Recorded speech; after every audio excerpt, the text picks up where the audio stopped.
તમે ગાતા હો, વાણી બોલતા હો, તો જો કઠણાઈ વાળા જીવ હોય તો એ શબ્દના ગુણ એના હૃદય ધ્યાનમાં ન આવે. બરાબર જીવન ભગત કે હવે એ ઢેઢ હું ભજન કરતો,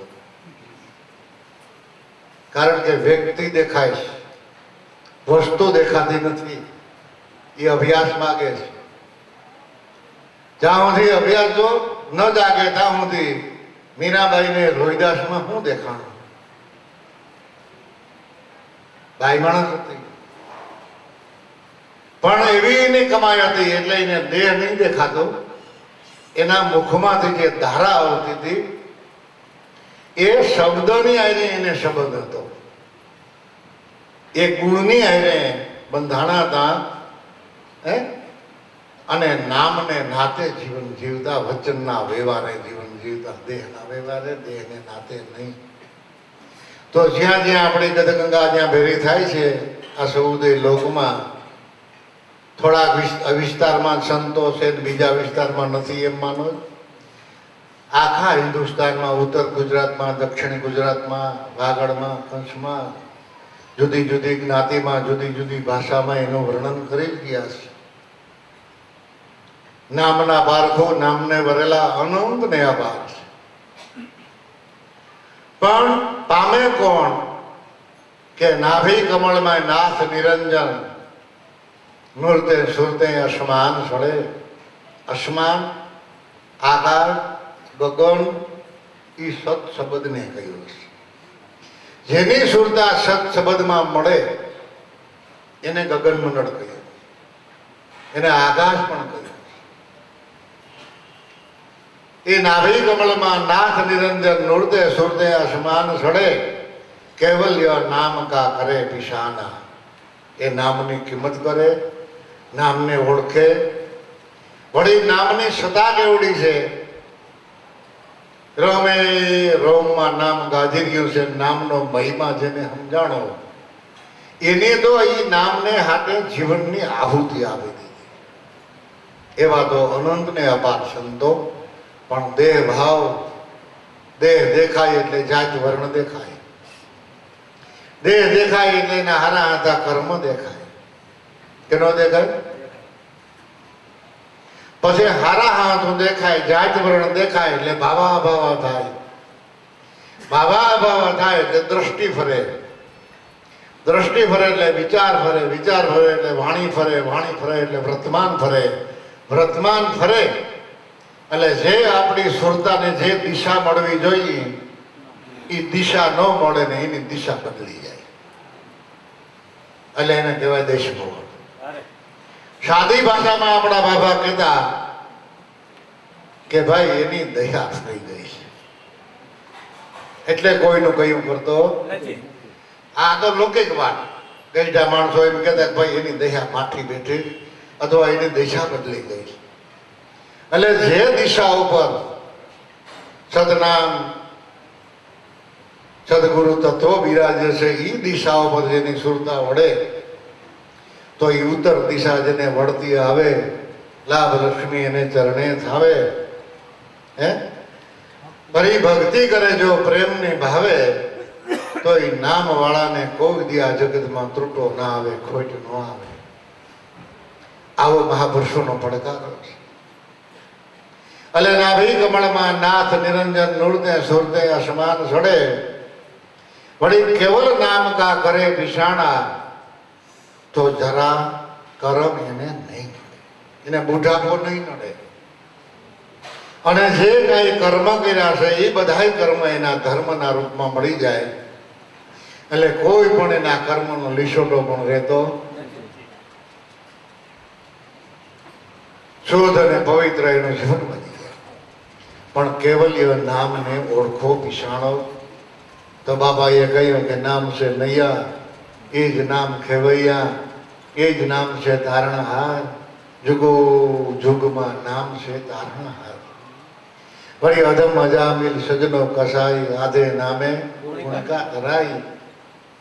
જોડને મારી ગજને બસાઈ, બંધન છોડાવના હાર. જગતમાં નામ છે તારણહાર.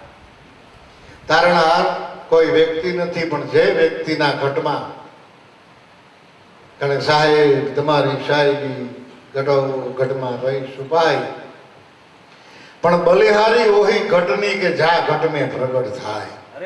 જેના ઘટમાં એ નામનો પ્રકાશ, એ નામની મહેરબાની, એ નામની કૃપા, એ નામનું પ્રાગટ્ય થયું, એની અનેકનો ઉદ્ધાર કરતા ગયા. એટલે બલિહારી એ ઘટની છે. તો ઘટો ઘટમાં બહારથી લાવીને કોઈએ ભગવાન નથી બતાવ્યો.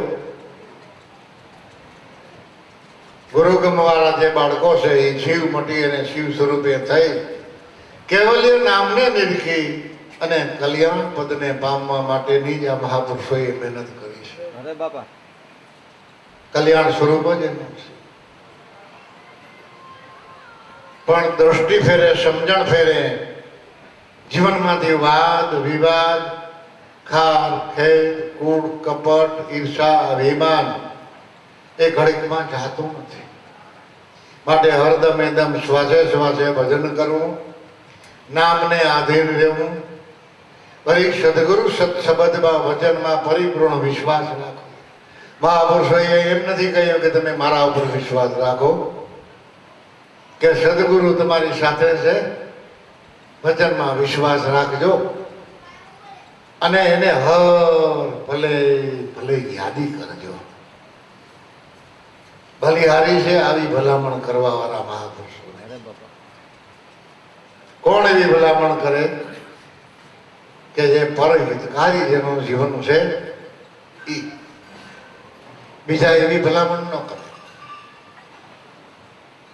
એટલે ખોજ કરો ઘટ ભીતર દિલ में તો મેરમ સદગુરુ વહાં મળે. જેને જેને મળ્યા એને આ 5 તત્વના ખલકામાંથી જ મળ્યા. અનંત ને અપાર સંતો મહાપુરુષો થયા જગતમાં.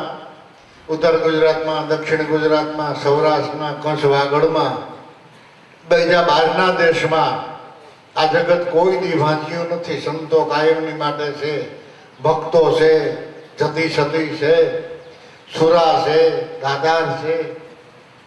જો એનો આ જગતમાં નાશ થાય તો જગત ડગેની. સંતો જગતનો શણગાર છે.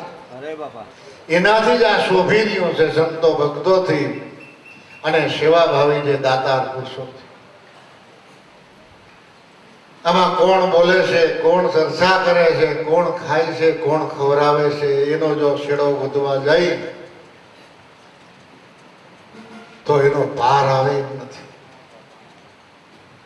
ખાવા વાળો એનો છે, ખવડાવવા વાળો એનો છે, સેવા કરવા વાળો એનો. ઈ પદ જયારે, ઈ નામ નિશાન જયારે આપણામાં નક્કી થાય ત્યારે આપણું જીવન દિવ્ય બને. ખોજ કરવી હોય તો તમે તમારા ઘટ ભીતરમાં ખોજ કરો કે મનુષ્ય રૂપે જ બધા સંતો હતા. નરસિંહ મહેતા, મીરાબાઈ, રવિ સાહેબ, ખીમ સાહેબ, ત્રિકમ સાહેબ, મોરાર સાહેબ, જીવન ભગત, વિશ્રામ ભગત, પ્રેમ ભગત, રામાપીર રામ, બધા આપણા જેવા 5 તત્વના ખલકા ધારણ કરીને આ જગતમાં ઉતર્યા હતા. અને હતા બધા જનેતાના જાયા, પણ એને ભજન અજાયા પુરુષનું કહ્યું અને અજાયાની આઈને ઓળખાણ કરાવી. જલારામ બાપા જનેતાના જાયા કે નહીં? સતદેવીદાસ જનેતાના જાયા કે નહીં? ગીગા આપા, ધના આપા, વિહમણ આપા, જ્યાં હરિહરની હાકલ બોલે છે પણ ભજન એની ગુપત ભજન, ગુપત ક્રિયા સુણે નહીં કોઈ દૂજે કાને, પણ બાર ગાવે માય ઘોર અંધેરા તો લેર ક્યાંથી આવે ભાઈ પગરદિયાને. જે વસ્તુ ધ્યાનમાં લેવા જેવી છે એ ધ્યાનમાં ન આવે અને બીજું બધું જો ધ્યાનમાં આવતું હોય તો ફોકટ ધ્યાન ગુરુ જ્ઞાન વિધાન. આવી સાદી સમજણ ઉરલે જે જેટલા બધા ધ્યાન બહારના છે એ બધા ફોકટ ધ્યાન છે અને એ બધા ધ્યાન ગુરુગમ જ્ઞાન. જો ગુરુગમ જ્ઞાન હોય, મહાપુરુષોને આપણે કેળવા હોય, જૈણા પીસૈણા હોય, એમાં આપણી લાગણી હોય તો ધ્યાન મૂલમ ગુરુ મૂર્તિ, એને બીજું કઈ ધ્યાનમાં ન આવે. ધ્યાન મૂલમ ગુરુ મૂર્તિ સેવા મૂલમ ગુરુ પદમ, મંત્ર મૂલમ ગુરુ વાક્ય, મોક્ષ મૂલમ ગુરુ કૃપા. આવા શ્લોકો ઋષિ મુનિઓ મહાપુરુષો શા માટે મૂકી ગયા? કે બધી બાજુથી ધ્યાનને પાછું ખેંચી અને કેન્દ્ર સ્થાન ઉપર નામને તમારા ધ્યાનને લાવો. જ્યાં સુધી આપણી વૃત્તિ, આપણી સુરતા, આપણું ધ્યાન કેન્દ્ર સ્થાન ઉપર નહીં આવે ત્યાં સુધી આપણું કામ ન થાય. પણ અભ્યાસ માગે છે. 1 દીમાં, 2 દીમાં, 5 દીમાં, મહિના 2 મહિનામાં નહીં થાય. જો પૂરેપૂરી લાગણી હોય તો એ કામ થાય છે, નહીતર થાય એમ નથી. નહીતર મનોરંજનના રૂપમાં આપણા પ્રોગ્રામો બધા, આપણી લહેર, આપણું જીવન એ મનોરંજનને મનોરમણમાં વયું જાય અને ધ્યાની પુરુષ હોય તો આત્મા રમણમાં વયું જાય.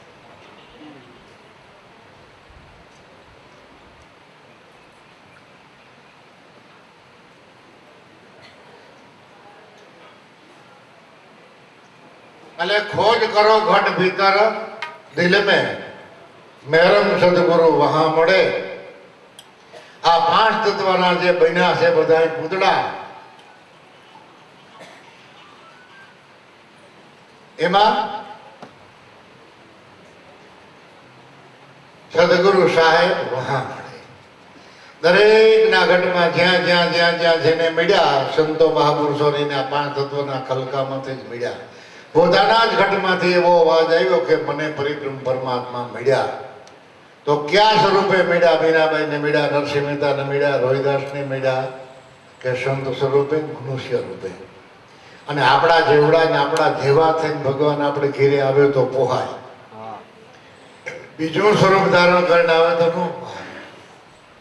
એટલે ગમે ની આ સંતો મહાપુરુષોની જેને સેવા હૃદયમાં સ્વીકારી છે એના જીવનને ધન્ય છે.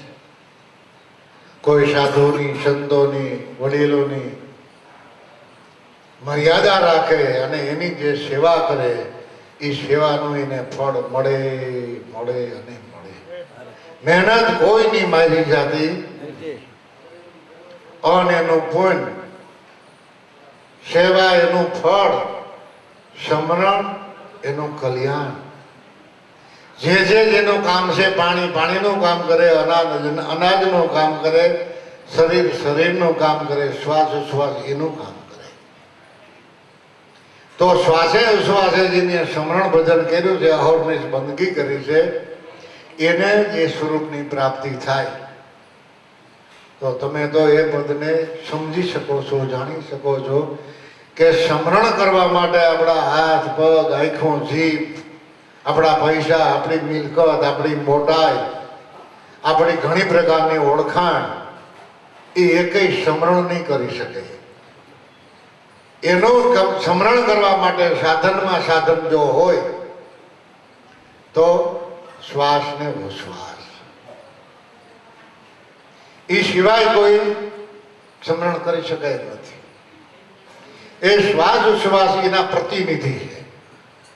એનો જો તમે સહારો લ્યો, એને આધારે તમે હાલો, તો જેમ કબીર સાહેબે કહ્યું કે સૂર્ય મધ્ય કિરણ દેખાવે, કિરણ મધ્ય પ્રકાશ, એ પરમાત્મ મેં આત્મ દર્શે, આત્મ મધ્ય મેં હાલે શ્વાસા. હવે શ્વાસા મધ્ય જો કોઈ શબ્દ દિખાવે તો ભેદ હે શબ્દ કી માય, જીવ બ્રહ્મ નોખા નહીં અને ન્યારા મિલા સદાય. હાવ નાનકડી વાતમાં કબીર સાહેબે કહી દીધું કે આકાશમાં, બ્રહ્માંડમાં જ્યારે સૂર્યની હાજરી હોય ત્યારે તમે જેમણી દ્રષ્ટિ કરો એમનો પ્રકાશ, પ્રકાશ અને પ્રકાશ હોય કે ન હોય. એ પ્રકાશમાં તમે ઉગમણા દોડો, આથમણા દોડો, ઉત્તરમાં દોડો, દક્ષિણમાં દોડો, તો એમાં ક્યાંય આપણને સૂર્યના દર્શન થતા નથી. કારણ કે પ્રકાશને સૂર્ય માન્યો છે. પ્રકાશ સૂર્યનો છે, પણ પ્રકાશ એ પોતે સૂર્ય નથી. હવે જો તમારે સૂર્યને જોવો હોય તો આ મૃત્યુલોક સુધી, આ પૃથ્વી સુધી 9 ખંડમાં પ્રકાશને અહીંયા પહોંચાડ્યો કે નહીં? કે એના કિરણો હોય. એ કિરણ સામે જો તમે દ્રષ્ટિ કરો તો એના છેડા ઉપર સૂર્ય છે. કે નથી? એમ તમારા આ જગતમાં, તમારા પાંચ તત્વોના ખલકામાં, દેહરૂપી જગતમાં આત્મા સૂર્ય છે,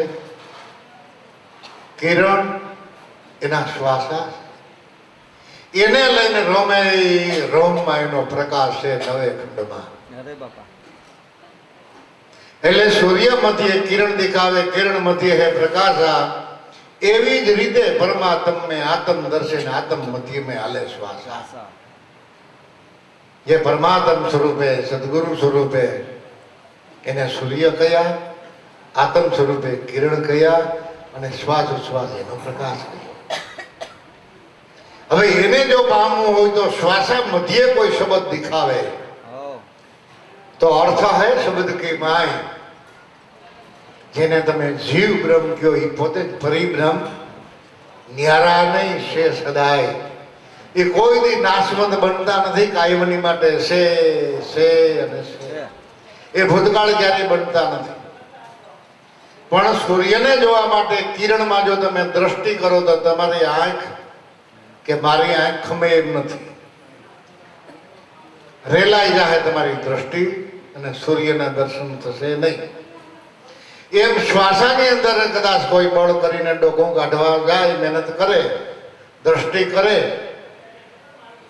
તો સ્થિર થઈ તળિયાના ભેદ નહીં પરખાયા, જેથી મોતી નહીં મિલાયા. કારણ કે સ્થિરતા આવી નહીં, તળિયા સુધી પહોંચી શક્યો નહીં, મોતી રૂપી આત્માને માણી ન શક્યો. એને માટે આ શબ્દનો આધાર લેવો પડે. એનો આશરો લઈ અને ધીમે ધીમે ધીમે અનુભવથી હર દમે દમ જેની શ્વાસ ઉશ્વાસની આહુતિ આપી છે ને ભાઈ, એવાની આ વાતો છે. અમુકને તો યાદ નથી કે મારામાં શ્વાસ હાલે છે કે નથી હાલતા. હું હાલું જેમણો હાલો. આપણામાં શ્વાસ ને આધારે આ પાંચ તત્વોનો ખલકો હરીફરી શકે છે. તો એ શ્વાસા મધ્ય જો કોઈ શબ્દ દિખાવે તો ભેદ હે એ શબ્દ કી માય. વળી જેને જીવ બ્રહ્મ કહો એ પોતે પરિબ્રહ્મ, ન્યારા નહીં અને છે સદાય. એ કોઈ દી ભૂતકાળ બનતા જ નથી. જેથી તમે એને ભજો, જ્યારે તમારી એમની તૈયારી થાય ત્યારે એની હાજરી છે. આપણી લાગણી જોઈ, આપણી અંદરમાં એવી ભાવના જોઈ અને પરિપૂર્ણ વિશ્વાસ જોઈ. થોડા ઘણા પ્રવાહથી, થોડા ઘણા પુરુષાર્થથી એ બધને આપણે પામી નથી શકતા. એટલે મહાપુરુષોએ કહ્યું કે 8 પહોર ને રાત દિવસ રટણા રટી લે, ઘડી ઘડી હે મનવા, તો નામ જપી લે હરી. ફરી બીજા સંતો એમ કે હરદમ હરદમ હરી સમરી લે, ફેરી લઈ નામની માળા, મનાઈ લે મનાઈ લે મનાઈ લે. તને સદગુરુ મળ્યા છે ઈ મતવાળા. 4 યુગનો જે એક મત છે ઈ મતના, આદિ અનાદિના જે મહાપુરુષોના મતના એ સંતો મળ્યા છે. તો સંત મતે ચાલવાની કોશિશ કરો. માટે બાળક બનીને કરી લે બંદગી તો સંત ચરણમાં સ્થાન મળે. જો એ મહાપુરુષોના ચરણમાં કાયમને માટે રહેવું હોય તો તમે આપણે ભલે ગમે એટલા વ્યક્તિત્વમાં મોટા હોય પણ ગુરુના બાળક બને. અને બાળક બનીને કર બંદગી, મોટો થઈને નહીં, નાનો થઈ. આપણે બધાને ખબર છે કે જામનગર વાળા હરિરામ બાપા ઉષા આસનમાંથી બેહતા, લાભુ દાદા બેહતા, ભલા બાપા બેહતા. તો બહારથી જગતના માણસો જોવે એને એમ થાય કે જોતા કેટલા ઊંચા આસન માથે બેઠા, કેટલા માણસો એને પગે લાગે. પણ એ ત્યાં મોટા થઈ નહોતા બેઠા, ગુરુ થઈ નહોતા બેઠા. એ મહાપંથને આધીન રહી ગુરુના દાસ થઈને બેઠા. નહીંતર તો આ જગતમાં ગુરુ થવું તો બધાને ગમે, દાસ બને નહીં કોઈ. પણ દાસ બનીને જો ગુરુ ગાદીએ બેહે તો એને આવાગમન ન હોય. સંતો મોટાઈ રાખીને કોઈથી જીવતા નથી નથી ને નથી. આપણે માનીએ તો ભલે, ન માનીએ તો ભલે, એ તો ઝીણા થઈને જીવે. નહીં ક્યારે એની આસળગાય, નહીં કોઈ આડંબરાય, હે, અને સાદાઈથી સરળતાથી આ ભવસાગરમાં સમજી વિચારી સ્વરૂપને ઓળખી અને આ જગતમાં હેલા ગયા, વયા ગયા અને ભલામણ કરતા ગયા કે બાળક બની જાઓ, પછી કરો આ બંદગી, તો તમને એના ચરણમાં સ્થાન મળે, બેહવાની જગ્યા તમને મળે, એ સ્થાન મળે. એ અમર પુરુષને યાદ કરો. જે જે અમર પુરુષ હતા એના દેહ નથી, પણ સ્વરૂપે કરીને તો એની હાજરી છે કાયમની માટે. જો એની હાજરી ન હોય સ્વરૂપે કરી તો આ જ્યાં જ્યાં આ નામને નાતે જે આનંદ મળે છે એ આનંદ મળે ખરો? તમારાથી કે મારાથી આ બધું કાંઈ કબજે રહીએ એવું ખરે? એ તો એ મારો નાથ, ગડોગડનો વાસી, એ અમર પુરુષ, બધાયના હૃદયમાં ઠંડક, આનંદ, લહેર, મોજ, ઈ એટલે એ અમર પુરુષને તમે યાદ કરો તો જન્મ મરણના ભય ટળે. અને મહાપુરુષો જે કહે છે એ આપણા જીવનમાં આપણે અનુભવી શકીએ, જોઈ શકીએ. પણ ગુરુગમ વાળા હોય એની ગોતી લેજો, નર નુગરાને નહીં જડે. સુગરા ને નુગરા એનો આપણે ઘણી વખત વાત કરીએ કે જેને સદગુરુ નથી મળ્યા એને નુગરા જો આપણે ગણતા હોય તો આપણી સમજણ ફેર છે, આપણે જ નુગરા. નુગરા જોને કહ્યા કે સંતોનો સાનિધ્ય કેળવે, સત્સંગ સાંભળે, એનો ઉપદેશ લે, ઉજાગરા કરે, મહેનત કરે, ખર્ચા કરે, અને જે ગુણ પોતાના જીવનમાં પ્રગટ થવા જોઈએ, આત્માના ગુણ, ભક્તિના ગુણ, સેવાના ગુણ, નામના ગુણ, હે, પરિક્રમ પરમાત્માના ગુણ, વાણી વર્તનના ગુણ, એ ગુણ જો એના જીવનમાં નો પ્રગટ થાય તો એને નુગરા કહ્યા છે. જગતને કોઈ દી ઉઠોડતા નહીં, જગત સમજે નહીં એમ પણ નહીં કહેતા. આપણે જ નથી સમજતા હજી પરિપૂર્ણ, તો બીજાને કેમ ઉઠોડી શકીએ? આપણી ભૂલ ગોતો, આપણા ગઢ ભીતરમાં ખોજ કરો કે ગુણ જેનામાં જે જાગ્યો એનો જીવન ધીમે ધીમે ધીમે દિવ્ય બને બને અને બને. એમાં બે મોત નહીં. તમે પાણી પાઓ, ખેતી કરો, ખાતર નાખો, છોડવા નથી કહી દેતા. કોઈ ખેડૂત એમ કે મેં એટલું ખાતર નાખ્યું ને એટલું ઇંગ્લિશ ખાતર નાખ્યું ને એટલી દવા છાંટી, અને આપણે છોડવાને જઈને જોઈ તો કેમ હા પાડે? બીજો ખેડૂત હોય કે ભાઈ તું વાતો જ કરી નથી, ખેડ કરી નથી, એમાં ખાતર નાખ્યો નથી, તેમે પાણી પાયું, અને નથી તે પરિપૂર્ણમાં ખાતર નાખ્યું. આટાણોથી તો તારી વાતને હું હા પાડતો, પણ હવે આ છોડવા એમ કે વાવડાને આની કોથી આની કોઈ ઉડે, આની કોથી આની કોઈ નમતા હોય, કલરમાં કાંઈ ફેરફાર ન થાય, વાણી વર્તનમાં ફેરફાર ન થાય, જીવનમાં ફેરફાર ન થાય, તો વાતો કે કાંઈ બીજું તો પછી આપણા ઉજાગરા માર્યા જાય અને છેલ્લે નતોડીઓ મળે. એટલા ખર્ચા કરીએ, એટલા ઉજાગરા કરીએ, એટલી દોડધામ કરી, અને જો સ્વરૂપ નિષ્ઠા ન થાય તો આપણી પોતાની ભૂલ કાઢવાની, બીજાની ભૂલ નહીં કાઢવાની. એટલે ગુરુગમ વાળા ગોતી લેજો નરનુગરાને નહીં જડે. જેના જીવનમાં ગુણ નહીં પ્રગટાતો એને નહીં જડે. દોય કર જોડીને લખમો બોલ્યા કે આ તો ખોજ કરે એને ખબર પડે. તો ખોજ કરી ગઈને પાતાળમાંથી કોલસા, હેલિયુમેન, લોઢું, ત્રાંબું, પિત્તર, સોનું કેટલી ખોજ કરી. ચંદ્રલોક સુધી ગયા, હજી મંગળમાં જાવું, પણ સૂર્યમાં જવાનું કોઈ જ નામ નહીં લે. શું કામ કે એનાથી હજારો કિલોમીટર સેટા હોય તો તમારા બધા યંત્ર બળી ભસ્મ થઈ જાય, ત્યાં જવાય નહીં.